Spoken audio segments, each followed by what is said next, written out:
Well, I thought it'd be a good idea to do a vlog, so here it is. I had a crippling anxiety attack about to leave the house. I'm not sure why. Well, I know why. I know that my confidence is low, my self-esteem is low, and I feel like I'm your typical American. I want all the glory without all the work. No, that's not fair to say. I feel like I am your guy that sometimes is afraid of the work. I know the hard work pays off, but I am the all or nothing guy, and I like to go all in on stuff, and I know this is going to be a major commitment from myself to push myself to a new level and a new limit. And I'm gonna have to sacrifice some time with my family, but I think this sacrificing this time now will allow me to be there, later in life. That's kind of sad to think about, being so out of shape and not healthy. I mean, I feel like my heart is fine. Sometimes I have chest pain, I guess, but yeah, I don't think it's anything serious. I can still work up a sweat and get my heart rate up, but I eat too. See, all day I yawn. I rely on energy drinks and caffeine and coffee, and then when I eat, I'm not eating healthy. I mean, look at me. I look run down. My skin is meh. I am getting old, but yeah, today's day one. 269 pounds on the nose. I think that's the heaviest I've been. I was probably 275. I mean, we're splitting hairs at that point, but yeah, I'm at the top end of where I've been in my life, and I've lost 100 pounds before. That's my goal now. I'm gonna lose 100 pounds, so 169 pounds. So pretty much cutting myself in half here. It'd be pretty cool. It's gonna take a little while. It is my 5-year goal to be lose 100 pounds. So 170 pounds. 170 pounds healthy. And that'll be a first. That'll be a first for me, to be 170 pounds healthy. I guess a first for me since maybe 3rd or 4th grade. I did fight at 170 a few times, but it was 171 probably. 171 is the max weight they'll allow at that weight class. So I was probably 171 2 or 3 times, and then but that was after I probably lost 10 to 15 pounds of water weight and waste and whatnot, just to get to that weight. And I probably fought the next day at anywhere between 185 and 190 pounds.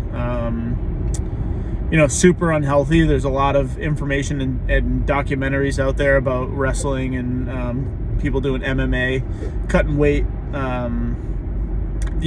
like the unhealthy way. And there's been some innovation in technology right towards the end of my fighting career. I met a few guys that cut weight with doing Epsom salt baths. So that was like a low energy way to lose weight. Most of the time when I was cutting weight, I was running around town with a trash bag on, or sitting in a sauna or a steam room,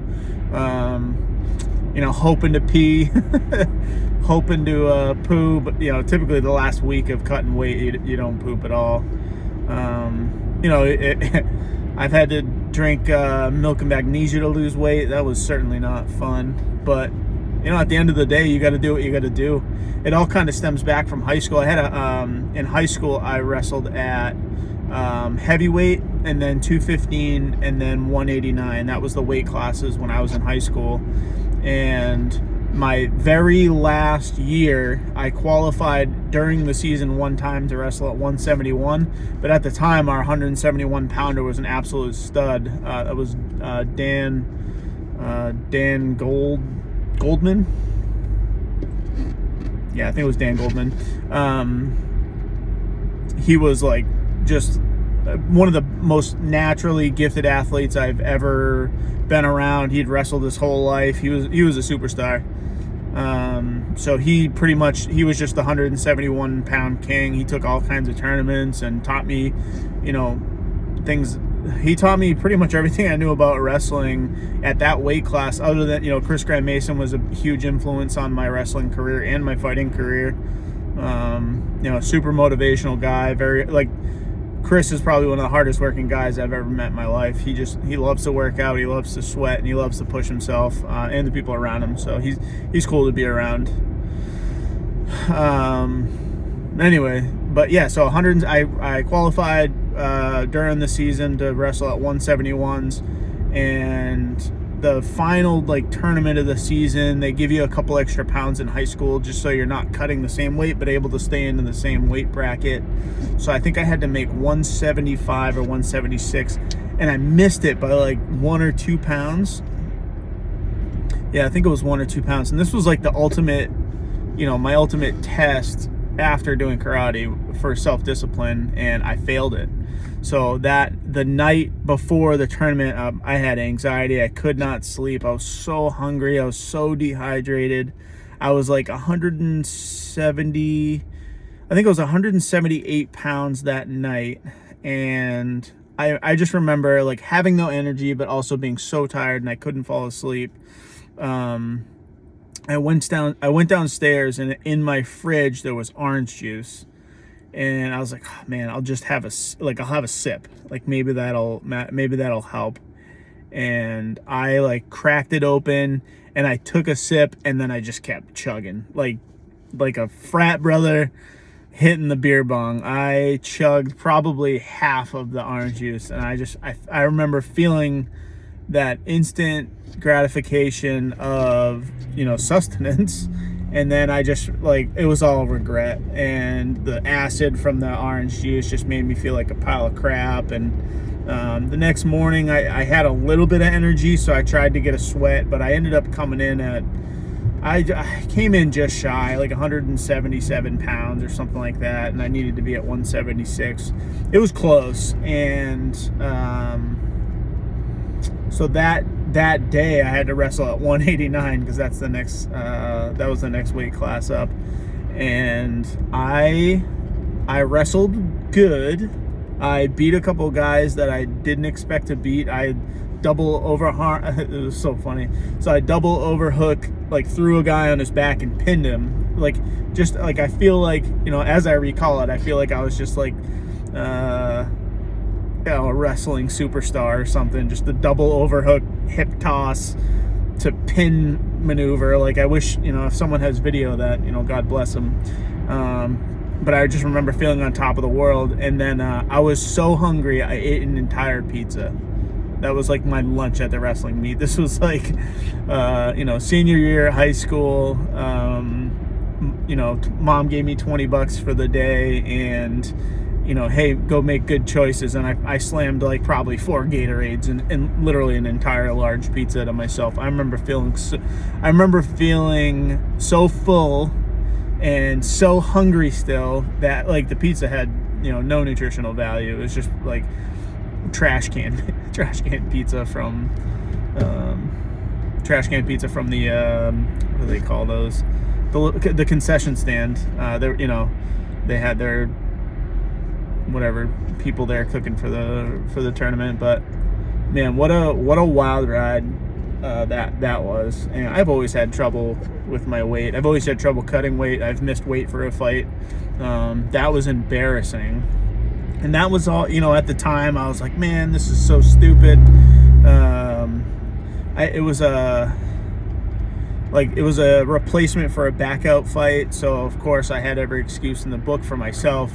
And, obviously in hindsight, it's a little easier to see that I let myself down, and I should have I should have planned ahead better. I should have dieted better. When the first kid that I was supposed to fight backed out, instead of just staying consistent with training, I went out and ate Wendy's. There's probably a video of me eating Wendy's somewhere on the internet that night. And I went and partied that night, got drunk or whatever.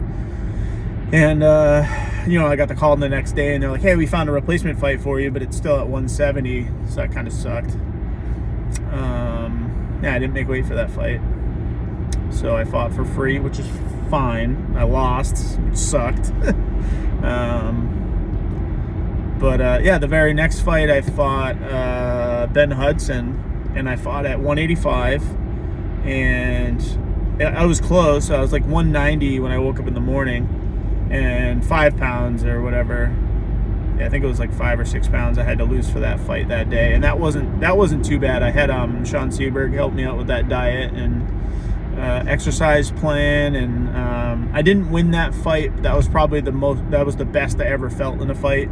It was 3 rounds. It was a war. It was back and forth. It was really entertaining. It was really fun to be a part of. Ironically, like, me and Ben are like friends, so like the fight was fun. It was competitive. It's always tough. It's always tough fighting someone you know and someone you like. Like, I respect the hell out of Ben. He's a good guy, and I wish I won. That fight in particular, like, if you compare my last fight to my first fight I was so full of piss and vinegar. I felt like there was no way I could lose that fight, and I went in there and I just gave it my all, and I gave it my all, and I ended up choking him out. I choked out a purple belt. Well, I mean, I still have my white belt technically now, but I choked out a purple belt in my first fight, and that was such a cool thing to happen. It really, it really catapulted my MMA career. But